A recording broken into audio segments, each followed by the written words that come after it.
నమస్తే. Welcome to our channel. నేను విశాల్ని. గత వైసీపీ హయాంలో జరిగిన 5 సంవత్సరాల్లో లిక్కర్ స్కామ్‌కు సంబంధించి కీలక ఆధారాలైతే వెలుగులోకి వచ్చాయి. మరి ఇప్పటి వరకు నిందితులు ఎవరైతే ఉన్నారో వాళ్ళ ఫోన్‌లో మొత్తం డీటెయిల్స్ మొత్తం వెలుగులోకి అయితే వచ్చాయి. ఇక నెక్స్ట్ ఎవరు అరెస్ట్ కాబోతున్నారో కూడా మనకొస్తున్న సమాచారం. దీని మీద పూర్తిగా విశ్లేషించడానికి మనతో పాటు స్టూడియోలో ఉన్నారు పొలిటికల్ అనలిస్ట్ నూకరాజు నాయుడు గారు ఉన్నారు. వారిని అడిగి విషయాలను తెలుసుకునే ప్రయత్నం చేద్దాం. నమస్కారం సార్. నమస్కారం అండి. సార్, ఈరోజు కోర్టుకి మొత్తం నిందితులు ఎవరైతే ఉన్నారో వాళ్ళ ఫోన్లో మొత్తం కోర్టు దాకా వెళ్ళిపోయింది. ఆ ఫోన్లో డీటెయిల్స్ మొత్తం వెలుగులోకి అయితే వచ్చాయి. ఇక నెక్స్ట్ ఎవరు అరెస్ట్ కాబోతున్నారని కూడా సమాచారం అయితే వస్తుంది. మరి లిక్కర్ స్కామ్కి సంబంధించి ఇప్పుడు తాడేపల్లి ప్యాలెస్ చుట్టూ కానీ కోటరీ చుట్టూ కానీ టెన్షన్ అయితే మొదలైంది. ఎందుకు సార్, ఎందుకు అంత టెన్షన్ పడుతున్నారంటే ఏం చెప్తారు? 3,500 ప్రాణాలు తీసింది, 3,200 కోట్ల రూపాయలు దోసింది. స్కామ్ ఇది. ఒకటి తీసింది, ఒకటి దోసింది. నిజంగా చరిత్రలో మాయనమచ్చగా మిగిలిపోయింది ఈ కేసు. ఎంత ఘోరం అంటే ఇష్టానుసారిగా దోపిడీ చేసేసి ప్రాణాలు పోతున్నా లెక్క చేయకుండా కూర్చున్నటువంటి ఆ సందర్భం ఎంత బాధగా ఉంటుందండి. ఆ సన్నివేశాన్ని గుర్తించుకున్నా, ఆ దోపిడీని ఆలోచిస్తున్నా ఎంత బాధేస్తుందంటే 3,200 కోట్లంటే భావి తరాల భవిష్యత్తు కోసం ఎదురు చూస్తున్న యువత. ఇప్పుడు యువకుడు ఏమనుకుంటాడు, ఒక మంచి ఉద్యోగం కావాలి, మంచి ఆలోచన కావాలి, మంచి ఫ్యామిలీ కావాలి అని ఈ రకంగా ఆలోచించు ఒక ఊహని దెబ్బకొట్టినటువంటి పెద్ద స్కామ్ అది. అంటే ఎంతోమంది జీవితాలని సర్వనాశనం చేసిన, ఎంతోమంది బిడ్డల జీవితాలని సర్వనాశనం చేసేటటువంటి స్కామ్ అది. ఒకటి బయటపడుతుంది, ఒకడు దొరుకుతున్నాడు. ఖచ్చితంగా త్రిమింగులం కూడా తీరుతుంది. దానికి చట్టం ముందు ఎవడో అతీతుడేం కాదు. ఖచ్చితంగా దొరికేస్తారు. త్వరలో అంతా సమాప్తం అయిపోతుంది. ఎవడైతే సూత్రధారి ఉన్నారో వారిని ఖచ్చితంగా అరెస్ట్ చేసి తగిన ట్రీట్మెంట్ ఇస్తారు. మరి మామూలుది కాదు కదండి. మరి భయపడిపోతే ఏం చేస్తారు? ఇప్పుడు దోసేటప్పుడు దోసేసుకుంటారు, మరి ఎక్కడ దాచుకోవాలి? దాసిని దొరికినప్పుడు దొంగగా, దోసినంతకాలం దొరకనప్పుడు దొరగా ఉంటాడు, దోసిని దొరికినప్పుడు దొంగగా మారిపోతాడు. ఇప్పుడు దొంగగా మారుతున్నారు కాబట్టి వాళ్ళకు భయం మొదలైంది. ఎట్టి పరిస్థితుల్లో వీళ్ళు పట్టుకుని తీరుతారు, జైల్లో వేస్తారు అనే ఆలోచన వచ్చేసి ఒక్కొక్కరికి ఆఫీసర్స్ కూడా కొంచెం భయం పట్టుకుంది. అలాగే రాజకీయ నాయకులకి భయం పట్టుకుంది. ఎందుకంటే జగన్మోహన్ రెడ్డి ఇంకా 30 సంవత్సరాలు 20 సంవత్సరాల్లో రాజకీయాల్లో ఉంటారు, ఎవరు రారులే అనుకునే ధీమాతోటి వీళ్ళంతా కూడా అరాచకం చేసేశారు. అరాచకం చేసిన వాళ్ళు ఏదైనా మంచి చేశారా? మంచి చేయలే. అనవసరంగా లిక్కరు, ఎందుకు పనికిరాని లిక్కరు, ఏం లిక్కరు అది.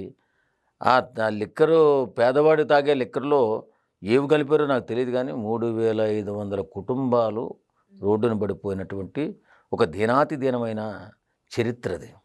కాబట్టి ఆ పాపం ఊరకే పోదు.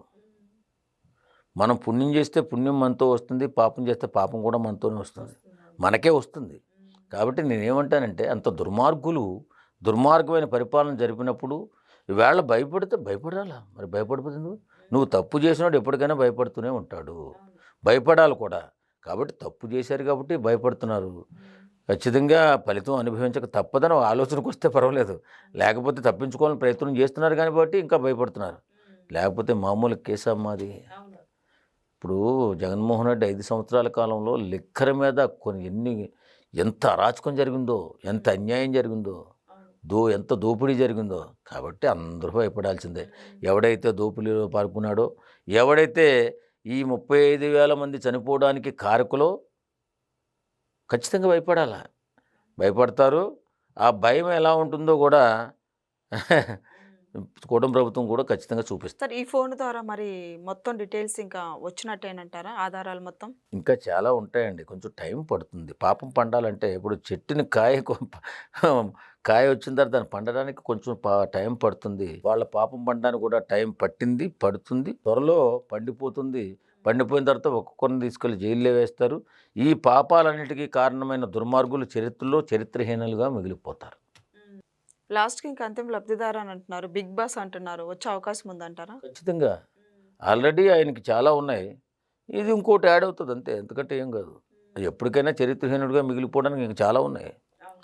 ఇప్పుడు అందులో ఇంకోటి కలుపుకుంటాడు అంతే, అందుకంటే ఏం కాదు పోదు. ఎందుకంటే సమాజానికి విచ్ఛిన్నకర శక్తులు ఈ ఆర్థిక నేరస్తులు, రాజకీయ ఆర్థిక నేరస్తులు నిజంగా సమాజాన్ని బాగు చేయండిరా, మమ్మల్ని బాగు చేయండిరా అని చెప్పి ప్రజలు తీర్పునిచ్చి ఓటనే రూపంలో వాడికి పదవినిస్తే వాడు మనల్ని దోసేసి మన జీవితాలను నాశనం చేసేసి బిడ్డల భవిష్యత్తును సర్వనాశనం చేసేసి ఏ ఇప్పుడు లిక్కర్ పేరుతో జనాల్ని చంపేస్తే వాడు చరిత్రహీనుడు కాక చరిత్రలో మిగిలిపోయే మహానుభావుల్లో ఉంటాడేంటి?